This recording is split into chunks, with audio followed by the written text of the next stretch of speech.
Multidão de mortos, capítulo 22. Dias cinzentos. Quero pedir desculpas, disse Breno, aproximando-se de Clara, que estava sozinha. Por colocar sua vida em risco, atraindo-a para um lugar. Tudo bem, interrompeu ela, sem olhar em seus olhos. O jovem passou a noite inteira refletindo sobre suas ações, incluindo a possibilidade de uma emboscada e os riscos de morte que também precisavam ser considerados. Culpou-se, reconhecendo que havia agido de forma precipitada, e que isso o levou a uma cruel rejeição. Clara, entretanto, pensava em como fugir. Queria voltar para o seu pai. Arquitetava uma fuga secreta, porquanto já possuía certeza de que Breno tentaria impedi-la. Onde ela estava com a cabeça? Abandonar o próprio pai, que era seu sangue, para viver uma insanidade com um desconhecido? E não via isso como amor, mas como uma loucura. Você já pensou em ser menos afoito? Ironizou, tentando induzi-lo. Como? Reagiu Breno. Você nem parece mais o cara que eu conheci naquela sala de aula. Desabafou. Eu tenho a impressão de que estou gostando de um monstro. Monstro? Interviu Breno, olhando-a nos olhos. Você não é mais você, mas o que esse apocalipse te transformou. Eu? Breno hesitou respondê-la, não queria magoá-la. Você só sabe resolver as coisas com violência, morte e sangue. O que ainda falta para se tornar igual a essa multidão de bestas? Eu não posso ser bom, não podemos fingir que tudo vai bem quando as coisas ficam sempre piores. Redarguiu o jovem, obtendo a desaprovação dela. Por que não tenta fazer as coisas de um modo diferente? Diferente? Breno se decepcionou com as palavras de Clara. Você só está viva porque eu fui um demônio e não um anjinho. Ela se retirou no mesmo instante. Magoada e convencida de que sua ingenuidade, embora utópica, era o único caminho certo. Enquanto Breno permaneceu ali mesmo, sentado na calçada, tentando lidar com os golpes duros daquela manhã. Precisamos de armas, munição, comida e, se possível, um comunicador. Declarou Breno no meio de todos. Necessitamos saber se há alguma providência que devemos tomar, ou se este inferno prevalecerá. Como sabemos, não podemos nos esconder aqui para sempre. Existem inimigos lá fora, há um furacão de diabos contra nós e a morte nos rodeia todo santo dia. Enunciou Alan. Sabemos disso, mas como será essa missão? Perguntou Sabrina, a irmã de Miguel. Vamos nos dividir em 2 grupos e partir em direções opostas. Não podemos perder ninguém. Revelou Breno. Elias, eu quero que você ajude Alan com outro grupo, se puder. Certo. Concordou o jovem. Gesmiel e eu estaremos dando suporte. Miguel virá no meu grupo. Disse Breno, provocando espanto em todos. Também quero Clara, Valdenilson, Sabrina e Douglas. Tudo bem, vamos partir. Respondeu Alan. Clara percebeu que havia conseguido fazer influência sobre o pensamento de Breno, porém não sabia qual seria o preço disto. A ruína de Sansão foi Dalila. O amor cego lhe roubou o discernimento e a força. Breno, que deveria seguir um rumo diferente, era inconscientemente domado pelo jeito ingênuo de sua amada. O grupo liderado por Breno transitava por uma rua quase deserta de zumbis. Encontraram uma área ainda intocada, repleta de suprimentos. Miguel, o odioso jovem, nutria um sentimento de revolta contra Breno, que ele considerava um câncer para todo o grupo. Levava em sua cintura um revólver. Nos seus pensamentos o gatilho. Disparo que ia adiando de segundo em segundo. Breno não o escolhera por birra, mas por acreditar que poderiam se entender, e por tentar concretizar a sugestão de Clara, de fazer as coisas de um modo diferente. Queria acreditar que Miguel, por quem ele sabia ser odiado, pudesse mudar, ao menos pelo bem de todos. Ao passar por certo ponto, o grupo ouviu um barulho estranho. Vinha de dentro de uma residência. O toque era similar a um aparelho eletrônico. Será que é um celular? Questionou Clara, esperançosa. Talvez seja. Ainda deve existir sinal de telefone em alguns pontos. Respondeu Breno. Quem vai verificar? Perguntou Miguel. Eu vou lá, podem ficar tranquilos. retrucou Valdenilson. Ele arrombou a porta e entrou cauteloso naquele ambiente escuro, onde qualquer ruído aumentava a tensão. O barulho o levou até o banheiro da casa. A porta estava entreaberta e ali, no chão estava o aparelho que possibilitaria alguma comunicação. No exato momento o telefone recebia uma ligação anônima, que, ao ser atendido, nenhuma voz foi ouvida. Alô? Alô? Quem fala? Questionou Valdenilson, com o celular na orelha. Entretanto, nada. Nenhuma resposta. Clara e Sabrina se entretinham conversando entre si, ambas dialogavam bastante para passar o tempo, grande parte sobre suas vivências anteriores. Breno revistava sua bolsa, alheio ao fato de que Miguel, seu vil antagonista, empunhava a arma com o gosto do sangue latejando na mente. Na sua mente, a possibilidade de extirpar seu maior adversário. Em seu coração brotava a fúria e as suas mãos empunharam o revólver na direção do pobre jovem que, sem ver o perigo em frente, levantou-se e ficou de pé. Quando os aqueus ofereceram aos troianos um grande presente, eles o receberam de bom grado, para findar a grande guerra. Porém, aquela estrutura, que ficará então conhecida como Cavalo de Troia, era oca e possuía em seu interior uma dantesca vilania. Miguel era semelhante a isso. Elias o trouxera no intuito de acabar com os perigos e a guerra, ajudando o grupo, mas não sabia de seu temperamento bomba. O verdugo apontou a arma para a cabeça do adversário, puxou a trava do revólver. Quando se preparava para atirar, Valdenilson, saindo rapidamente da casa, fez um brusco movimento que voltou a arma para o chão. No entanto, Breno foi atingido. Não na cabeça, onde seria fatal, mas ao lado de seu abdômen. Nas trevas da noite, o cavalo se abriu e os muitos soldados ocultos se espalharam para tomar a cidade e matar aqueles que consideravam inimigos inomináveis. Breno, de pé, ao receber o tiro, apenas olhou para o ferimento e passou levemente sua mão sobre ele. Ao ver seus dedos cobertos pelo próprio sangue, caiu no chão com a mochila nas costas. Tudo foi muito rápido. Neste mesmo momento, de maneira cabal, Clara disparou 2 vezes contra o crânio de Miguel, o qual estava de costas para ela. Você matou meu irmão, sua vadia! Gritou Sabrina, ameaçando Clara com sua arma. Reagindo com brutalidade, Valdenilson disparou contra ela, acabando por atingi-la no peito 3 vezes. Vendo-a tombar no chão, pôs as mãos sobre a cabeça e voltou-se para o amigo ferido. Meu Deus! Exclamou Valdenilson, enquanto socorria Breno, tentando estancar o seu sangramento. Não, não, não! Repetia Clara, inúmeras vezes, ao tocar o rosto de Breno, que ainda respirava. Agora você sabe atirar, aludiu Breno. Por um momento, com esta fala, ele esboçou um sorriso. No entanto, ficou inconsciente logo depois. Valdenilson colocava a mão sobre o ferimento, mas o sangramento não cessava. A camisa de Breno ia ficando completamente vermelha.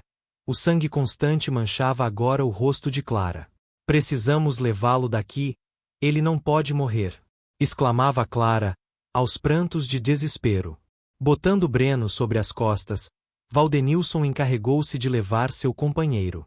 Eu preciso que você me dê cobertura. Clara, presta atenção. Breno precisa de você para sobreviver, comentou Valdenilson. Eu amarrei um pano sobre o ferimento, porém, precisamos levá-lo até o doutor para que ele faça a hemorragia cessar. Clara, diante de tanta pressão, ergueu a arma com as mãos trêmulas. Mesmo tendo a angústia presente no rosto, decidiu lutar. Ao ouvir os disparos, Douglas deixou seu posto de vigília na esquina e lamentou a tragédia que se desenrolava. Sentiu, por um momento, que o próprio Miguel buscará aquilo para si. Somente dele era a culpa de tal loucura e que, no fim das contas, o único pecado de Breno foi ser ingênuo demais. Clara e Douglas, então, iam abrindo caminho para Valdenilson em meio às ruas e aos zumbis que se levantavam. Enquanto Clara disparava contra um zumbi, outro tentava atacar Valdenilson e Breno. Num ligeiro golpe de sabedoria, virando-se para trás, ela liquidou a ameaça com uma única bala. Douglas, sempre preciso em seus disparos, empunhava a espingarda e guardava o outro lado da rua, atirando contra os mortos que se atreviam a cruzar o caminho deles. Ele não vai aguentar por muito tempo, precisamos ser ágeis, necessitamos de um veículo para levá-lo. Observou Douglas, em meio à correria. Clara o olhou de lado, apenas. Sabia que estava certo e faria de tudo para salvar a vida de Breno. Averiguando a rua onde estavam, não encontraram nenhum carro. Essa quantidade de disparos não é comum, algo está acontecendo. Murmurou Douglas, consigo. O rapaz estava de vigia no alto de uma casa, pronto para alertar sobre qualquer horda de mortos. Vislumbrou uma cena triste. Quando olhou ao longe, Breno estava coberto de sangue e sendo carregado por Valdenilson. Estava correndo risco de vida. Douglas precisava fazer algo para contribuir de alguma forma para salvá-lo. Tratou de descer e ir ao encontro deles. Os mortos chegavam-se para perto, o risco aumentava ainda mais e o tempo, que eles não tinham, insistia em passar para explodir como uma bomba relógio. Naquele carro, vamos! Gritou Douglas, apressadamente, indo em direção ao automóvel. Valdenilson o seguiu, enquanto que na linha de fogo, permanecia a jovem. Clara estava inconsolável, porque a pessoa da qual ela aprendeu a gostar estava prestes a morrer. Em seu rosto escorriam lágrimas de desespero e raiva, que a cegavam diante da situação. Lembrava-se bem, agora, da terna demonstração de amor naquela noite em que, tola, ela o rejeitou, e do conselho ingênuo e infundado para que ele mudasse, num mundo onde qualquer mudança seria uma brecha letal. Foi necessário sangue para dar veracidade ao amor. Era indispensável guerra para saborear a paz. Assim, ela permaneceu sozinha contra a multidão de zumbis, descarregando seu revólver e querendo libertar-se de sua angústia. Clara, vamos! Chamou Douglas, do carro. Valdenilson estava ao volante, Douglas ao seu lado, mas ela insistia em permanecer lá. Foi quando, num momento crucial, ela sentiu alguém agarrá-la pelo braço e tirá-la daquele embate com os mortos. Ao olhar para trás viu Valdenilson, que logo lhe deu proteção para que fosse até o carro. Você sabe que ele morreria se não tivesse você na vida dele, murmurou Valdenilson. Ao ouvir estas palavras, Clara sentiu o peso em sua consciência se desfazer e transformar-se em completo choro. Suas lágrimas molhavam a face de Breno. Seus lamentos eram incessantes e a sua mão não parava de acariciar o rosto do rapaz. Era um sofrimento inominável vê-lo ali, numa peleja contra a morte, sangrando no chão da parte traseira do veículo, desacordado e com o corpo pálido. Valdenilson, já no carro, deu partida e prosseguiu, enquanto os zumbis tentavam perseguir o automóvel, saindo de todas as esquinas. Aquele era um dia cinzento, por mais que o sol buscasse mostrar o seu calor e esplendor, aquilo era visto como um elemento naquele cenário infernal. Doutor, precisamos da sua ajuda agora, exclamou Douglas, desesperado, retirando Breno do fundo do veículo. Meu Deus, o que aconteceu? Gritou o doutor, assustado, saindo em disparada. Ele foi baleado. A bala está alojada e o senhor precisa ajudá-lo, murmurou Clara. Douglas e Augusto, o rapaz que Breno salvara a vida, deram cobertura para Valdenilson entrar com o carro no acampamento, enquanto Clara e o doutor o levavam nos braços. Vamos levá-lo para dentro, disse o velho, a Clara. Vou ver o que posso fazer, murmurou, por fim. Breno estava inconsciente, descorado e quase morto depois de sangrar tanto. Colocaram-no sobre um pano branco, estendido no chão do abrigo. Clara, desamarrando a camisa dele, expôs o ferimento. Salve o meu amigo, doutor, suplicou Valdenilson, ao penetrar no local. Clara permaneceu lá, ajudando em cada procedimento. Tudo para aliviar a sua agonia que tinha raiz na alma. Era o mínimo que podia fazer por dar um traiçoeiro trago de ingenuidade no rapaz. Ela se culpava continuamente e nem sequer pensava mais na possibilidade de ir-se embora. Eu nunca fiz isso, revelou o doutor, olhando-a com pesar. Vamos tentar retirar a bala. Havia alguns materiais disponíveis para prestar socorro. Gases hospitalares e uma agulha. Meio trêmulo, o doutor rasgou a superfície do ferimento, procurando a bala, não a encontrou. O sangue jorrava com intensidade do corte, o que dificultava que o velho achasse a bala. Mas viu luzir no sangue o instrumento letal, com as gases nas mãos, a retirou para fora. Pronto, retirei a bala, comentou o doutor, meio pasmo. Precisamos suturar o corte, doutor. Clara pegou uma agulha e o entregou. Vou fazer um curativo, mas se a hemorragia não cessar, não vai sobreviver, confessou o doutor, a respeito do paciente. O estado de Breno era crítico, porquanto havia perdido muito sangue e era demasiada a chance de morte. Desesperada, Clara saiu da sala neste exato momento, desalentada. Precisava ficar sozinha um pouco. Augusto entrou no local. Tinha conhecido Breno há poucos dias, mas era tempo suficiente para devotar afeição pelo ferido e se mostrar fidedigno. Ele havia permanecido com o doutor, para vigiar o acampamento, antes da chegada, porque estava em estado de recuperação do braço que tinha amputado. Você não pode perecer, Breno, murmurou o garoto. Você me ajudou a vencer a morte, cara. Ninguém tinha esperança em mim, mas você depositou tudo o que tinha, crendo em mim. Desabafou o adolescente, diante do jovem ferido ainda inconsciente. Ele é um cara muito teimoso, disse o doutor, limpando as mãos com água e gases. Duvidei que você fosse ficar bom, mas ele acreditou e precisamos acreditar que ele vai vencer. Concluiu. Valdenilson entrou, ficou ao lado do amigo desmaiado e lançou um olhar pesaroso aos presentes. Certa vez Breno me disse que os nossos verdadeiros inimigos eram os vivos. Enunciou Valdenilson, quebrando o silêncio. Não acreditei. Achei que fosse apenas uma metáfora. Só agora percebo que estive cego o tempo todo. Só agora percebo do que o homem é capaz. Concluiu Valdenilson, sentando-se no chão. O que aconteceu de fato? Questionou o doutor. Um cara por nome de Miguel, primo de Elias, quis se envolver com Clara, mas ela já era comprometida.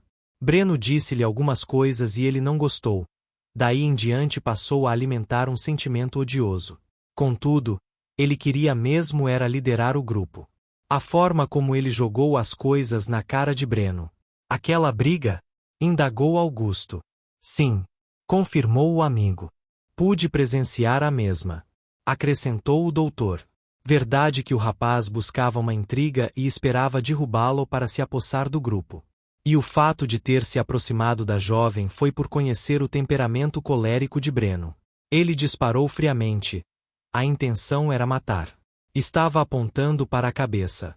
Retomou Valdenilson. Foi quando me intrometi e voltei a arma para o chão. Ainda assim ele conseguiu disparar e atingi-lo. Clara, logo após o matou. E a irmã dele? Questionou o doutor. Valdenilson o olhou de relance, mas não quis respondê-lo. Fez de conta que não tinha sido questionado. Ela deve estar passando por um momento difícil. Reconheceu Augusto, referindo-se a Clara. Concordou o jovem. É horripilante ter o sangue dele em minhas mãos e pensar a cada segundo em sua morte. Concluiu angustiado. Veio tomar um pouco de ar? Perguntou o doutor, aproximando-se de Clara. Vim tomar todo o ar deste mundo, para não me sufocar nas minhas culpas. Respondeu Clara, sem encará-lo. Do que está falando? Questionou o doutor. Você não tem culpa pelo que aconteceu. Eu o critiquei, doutor. Confessou a jovem, chorando. Rejeitei-o por sua forma realista e dura de agir neste mundo. O doutor apenas a escutou, absorvendo suas decepções e lamentos. Não era um terapeuta, mas decidiu tentar confortá-la. Ele não culparia você, comentou o doutor. Pedi que ele agisse de um jeito diferente. Ele me ouviu. Encarou o doutor, o rosto tomado por lágrimas, as mãos sobre a cabeça. Ele confiou em mim, e agora está quase morrendo. Filha, disse o doutor com suavidade. Não há um modo diferente de se fazer as coisas. Você não deve se culpar, mas aprender com isso. Eu o amo, doutor, ele não pode morrer, porque eu o amo, declarou Clara, levantando-se e caminhando até o rapaz.